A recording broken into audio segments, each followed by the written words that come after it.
Hello friends, and welcome to Gardening with Creekside. Y'all, today is the day we are getting these plants in the ground here in the front yard. Remember, I think unless you were brand new, you have followed us on this journey for the past couple weeks, maybe the month, of where we are completely redesigning our front yard. And today is the day, like I said, that all of the shrubs and the perennials are getting planted in the front yard. We are going to mulch. So at the end of the day, this front part of our house is going to be completely 100% done. I cannot wait until it is finished to have these plants in the ground. Instead of having to water them in the containers, I will be watering them in the ground. Those roots will start to get going and it will be fantastic. Of course, we are in North Carolina, a zone 8A. Fall is the absolute premium, like the absolute just epitome. Like, this is the time to be planting in your landscape. So whether you are adding trees, remember we have our Electra Blue cedar that we put in here, a Deodora cedar.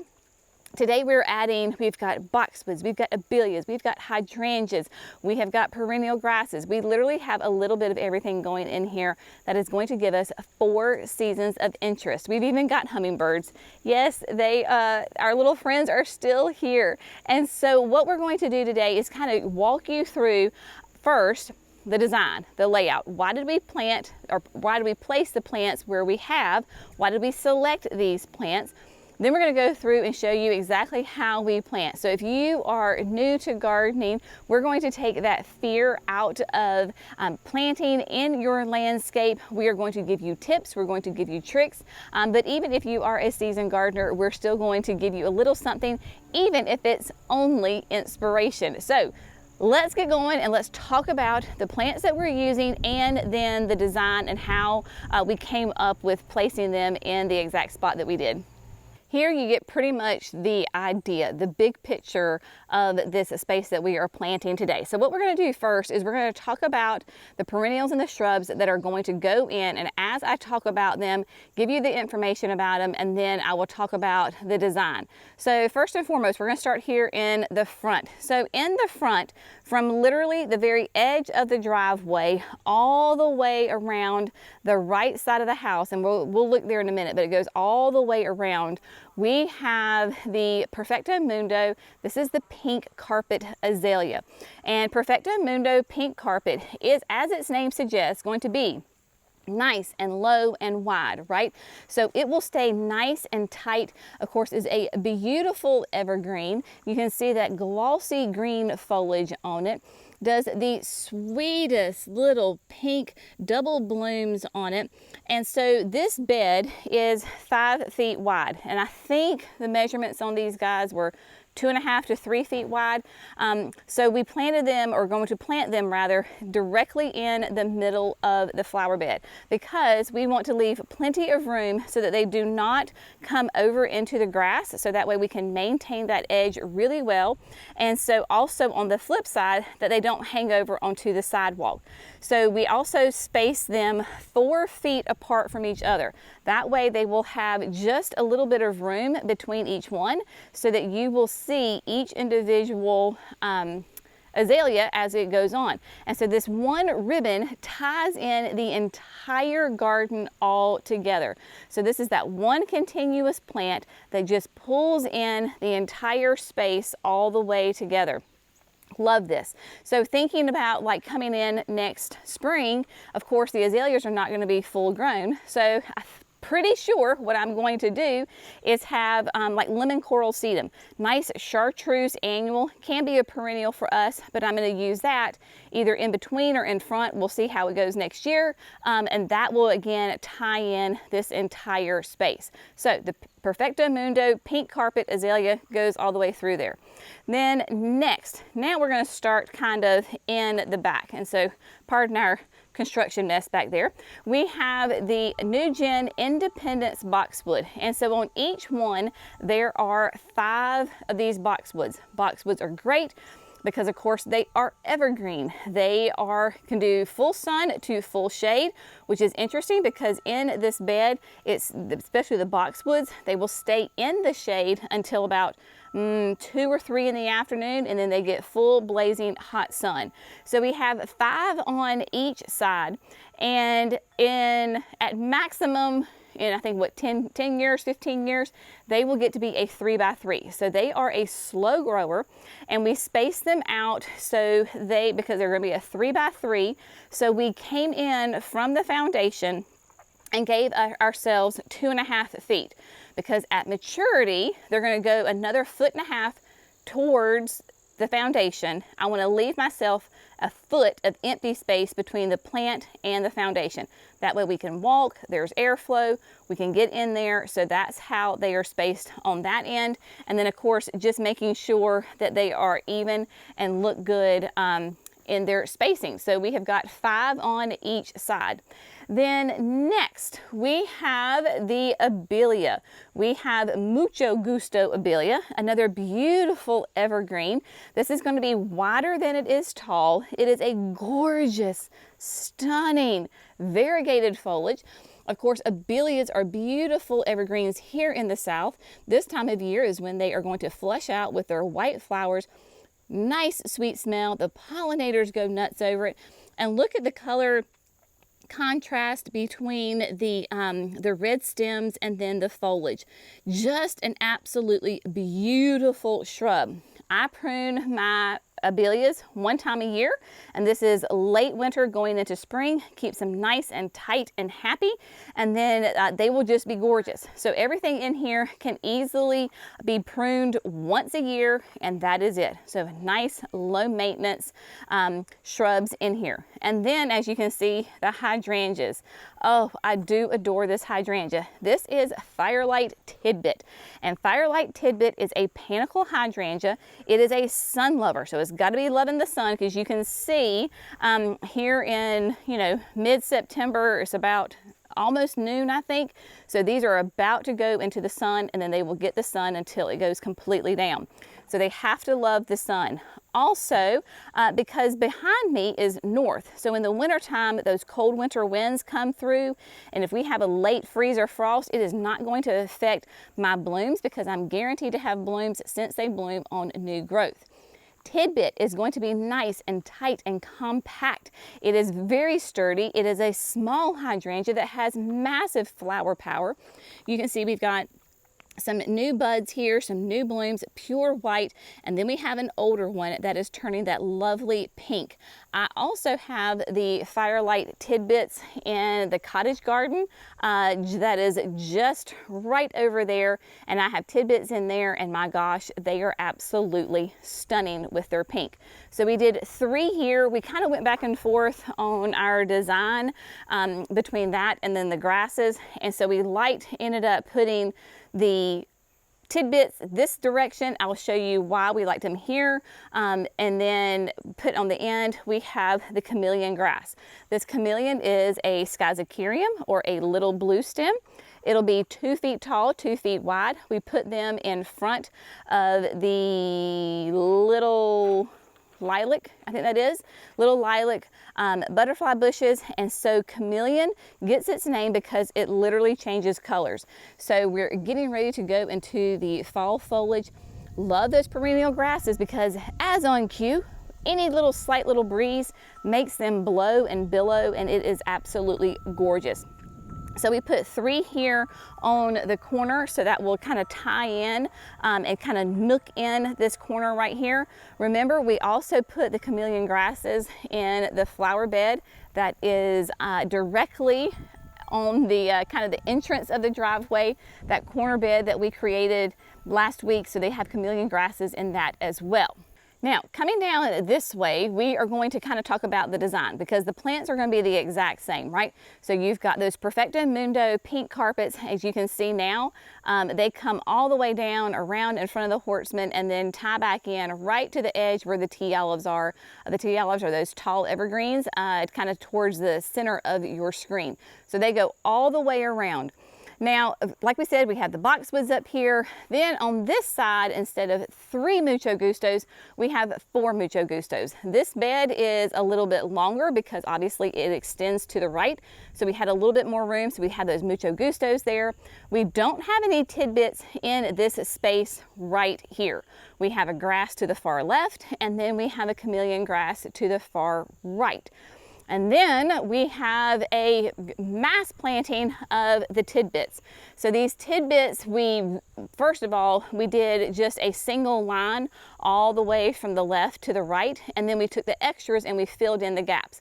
So here you can see we've got 3 that are kind of in a triangle. That one in the back is going to fill in underneath the Hortsman. And then as we make our way down here, then we filled in the gap right here at the tea olives with these 3. So the idea is that there's going to be a huge mass planting. They're going to look like one hydrangea all put together and give us absolutely gorgeous color. So I think we are very happy with the design. Everybody is spaced out for their mature size. So that is a huge tip. When you are planting your trees, your shrubs especially, make sure that you are allowing them to reach their full potential. Of course, we are in North Carolina, and so these plants are going to go right up to the edge, if not a little bit more, on their recommended sizes on the tag, okay? So please give them plenty of room, because it is going to be a lot harder to dig these up and separate them, say in 3-4 years when they are a mature size and they are happy and they are thriving. So right now, I don't think it looks like there are gaps or it looks empty. I think that these shrubs have filled in absolutely beautifully. But again, we are allowing plenty of room for them to grow and mature and be very happy. All of these shrubs and the grass will be pruned once a year, and that is it. The time that we will prune these will be, like I said, late winter going into spring. I tell people it's like a bear waking up from hibernation, right? So when these plants wake up from winter and they are going into their growing season, we're going to prune them, we're going to fertilize them with a nice slow release fertilizer. They're going to go into the summer and they are going to grow, bloom, and thrive and be extremely happy. So now what we're going to do now is go ahead and start the planting process. We have the Power Planter auger with the 9-inch Jenny's Edition, because that is the 9-inch is perfect for your 3 gallons. All of these are 3-gallon shrubs. So we will drill the holes, especially on the far bed over to my right shoulder, because we cannot get equipment in there because of the edging. So we will drill all those holes by hand. Everybody is getting Biotone starter fertilizer. We always use our Biotone when we plant. That is specifically for healthy root growth. Happy roots equal happy shoots, and that is what we want. And then once the entire bed is planted, we will come back through and we will mulch it. We will use those aged pine bark fines. It's from Daddy Pete. It's called the Soil Enhancer. That is fantastic mulch that really holds well, retains the moisture, keeps the weeds out. I mean, it just clicks off all the boxes. It's easy to put out. We love it. So that is what we're going to do. We've got Cece with us. We've got Eriberto. We've got Jerry. We've got Jackson. We've got me. Brenna is in the Johnny. She is our cheerleader cheering us on, because there's just too much going on for her to be running around out here. So without further ado, I think we are just going to get started planting.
Okay, my friends, she is done. Yes, the whole bed in the front, 2 beds, I guess you would say, is planted.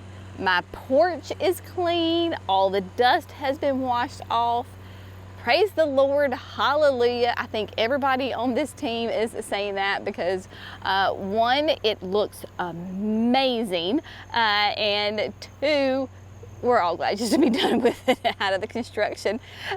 So let me show you what it looks like, and let's just kind of walk through that whole process of us planting. I tell you, it is a massive transformation and it looks spectacular. You will see that Cece and Heriberto are being so kind and helping me go ahead and thin out, dig up some of the perennials in the side garden that we're going to be dividing out, moving, transplanting. So they are doing some grunt work for me. So huge shout out to them for that. So let's just walk through. It was kind of funny when we went to go plant. Cece and I were working as a team, and we were working on this interior bed that's kind of here to the left and in the back, because we can't get any machinery in there, right? Because it has the edging in there. And I was using the power planter. She was marking the holes, like where the plants were going, and wiggling the plants down into the soil so I could see exactly where they were supposed to go. And then Jerry and Heriberto and then Jackson joined them. And they were using the big bobcat, and they were doing the azaleas down here in the front. And I think Cece and I had gotten more than half of our bed done before they had done like 3 or 4 of the azaleas. So the power planter did excellent work of that and moved so much faster than the bobcat. So I definitely out-drilled Jerry on this job. So getting them down in there, right? So you drill the hole, you put the biotone in, and then you just slap them in the hole and bring back that native soil. You will remember that we had used Land and Sea to top dress the shade garden off to the side, and then some of this right here. So our soil was already amended, so we didn't need to amend it, but that's just a great thing is when you're doing massive beds to go ahead and top dress the whole thing with some really good soil, not potting soil, compost, and then there you go. So everybody is in. The lights over here, y'all, I literally just slapped them in the ground. I tried to center them to make them look halfway decent, and then over here to the right, I didn't even put those guys in.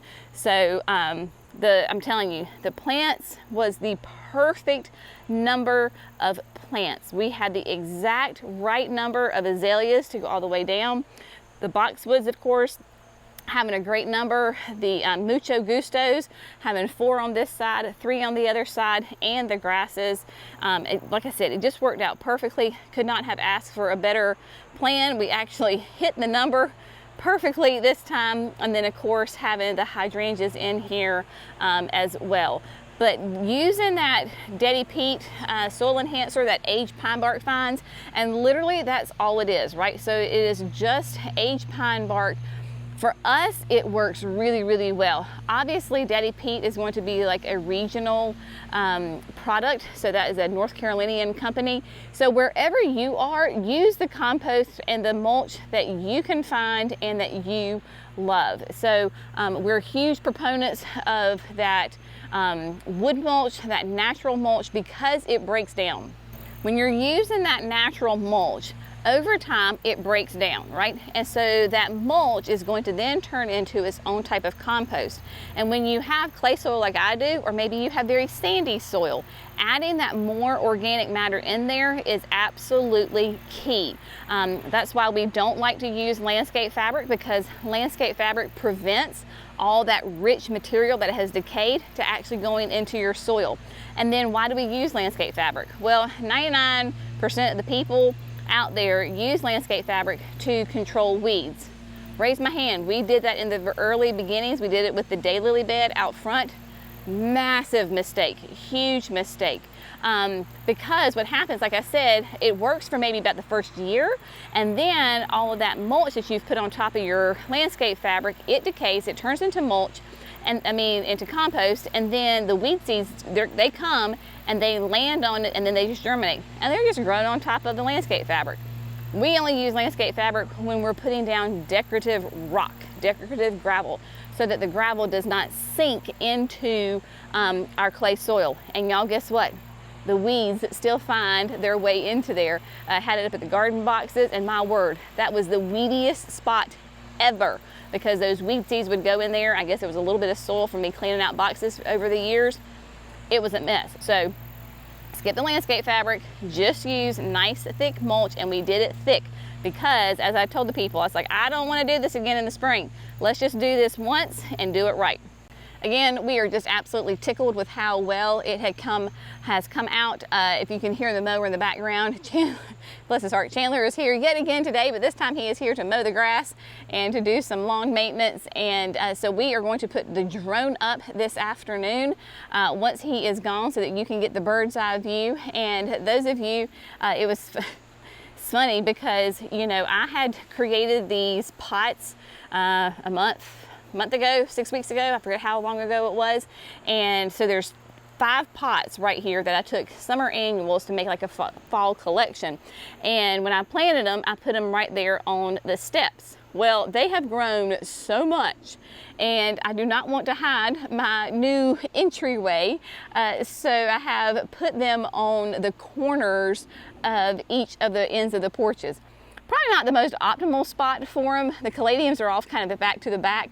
But yeah, so there you go. Everybody, we can all breathe a sigh of relief as we look to the new landscape. And let me show you, oh, if you want to look at it this way, give you this perspective of like when you're gonna come walk up. So let me get you back here so you can get that bird's eye view. So if you were to come visit us and you were to come along and walk up this sidewalk, this is the view that you would see as we go around. Ta-da! Let me show you from the other angle. All right, and then from the porch, here we go. This is what it looks like from here. We are going to do landscape lighting.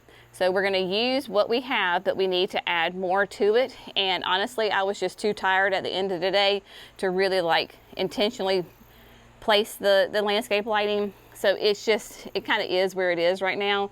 But just know that we will be doing the landscape lighting through here.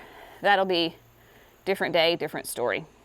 It feels so good to get this portion done. And so stay tuned, because on the next video, I am going to be working in the side garden, predominantly a shade garden that runs along the driveway. This garden has doubled in size since we have begun this renovation.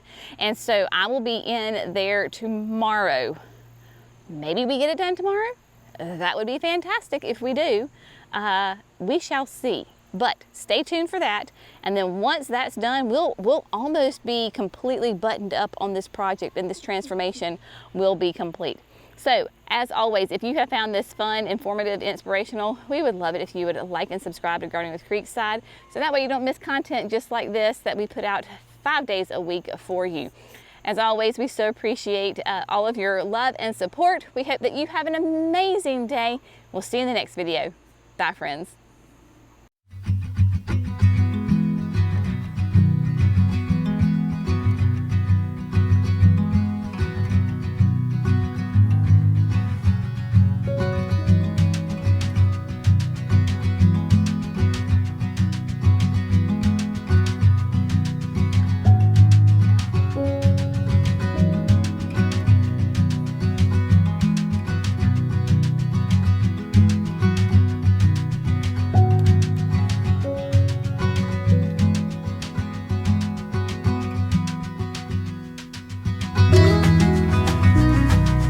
Good.